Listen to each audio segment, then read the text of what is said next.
C'est pour ça que je vous annonce que lundi prochain, le 8 mars, les régions de la Capitale-Nationale, Chaudière-Appalaches, Mauricie, Estrie, Centre du Québec vont passer au palier orange.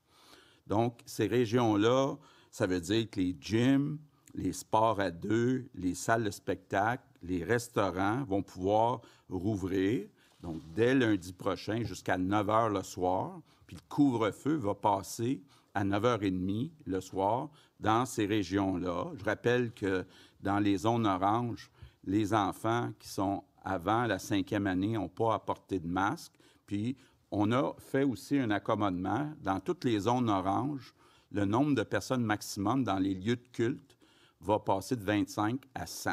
Donc ça, c'est pour Québec, Capitale-Nationale, Chaudière-Appalaches, Mauricie, Estrie et Centre du Québec.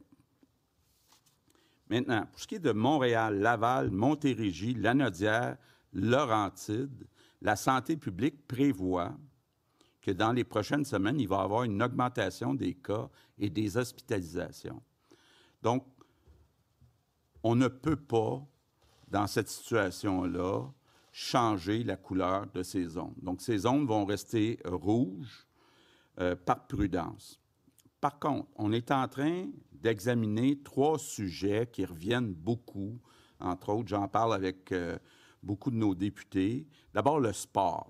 Bon, vous dire, les gens qui me connaissent savent, je fais beaucoup de sport, j'aime le sport. Le sport, c'est important. Il n'y a rien de mieux pour faire baisser le stress. Le sport, c'est important pour la santé mentale. Mais on va tous convenir qu'il y a au moins certains sports où les rapprochements peuvent apporter une contagion.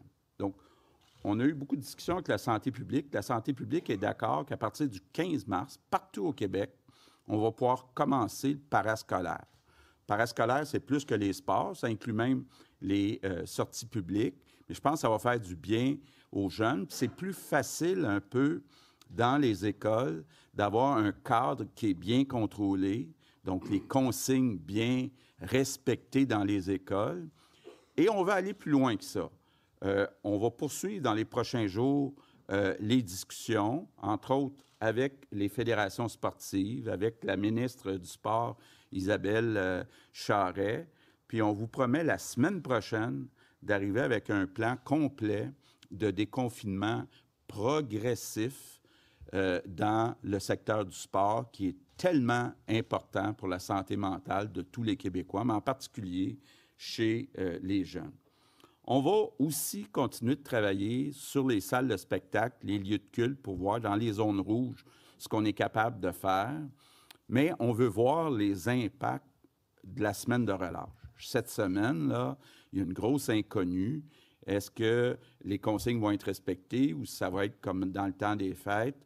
On va être capable de voir ça la semaine prochaine, puis donc être capable, avec ces données-là, de vous revenir là aussi, puis on espère être capable, dans les prochaines semaines, d'ouvrir les salles de spectacle. Donc, préparez-vous, les théâtres et autres, et aussi permettre d'avoir plus de personnes dans les lieux de culte. Là, je sais que c'est important pour beaucoup de personnes.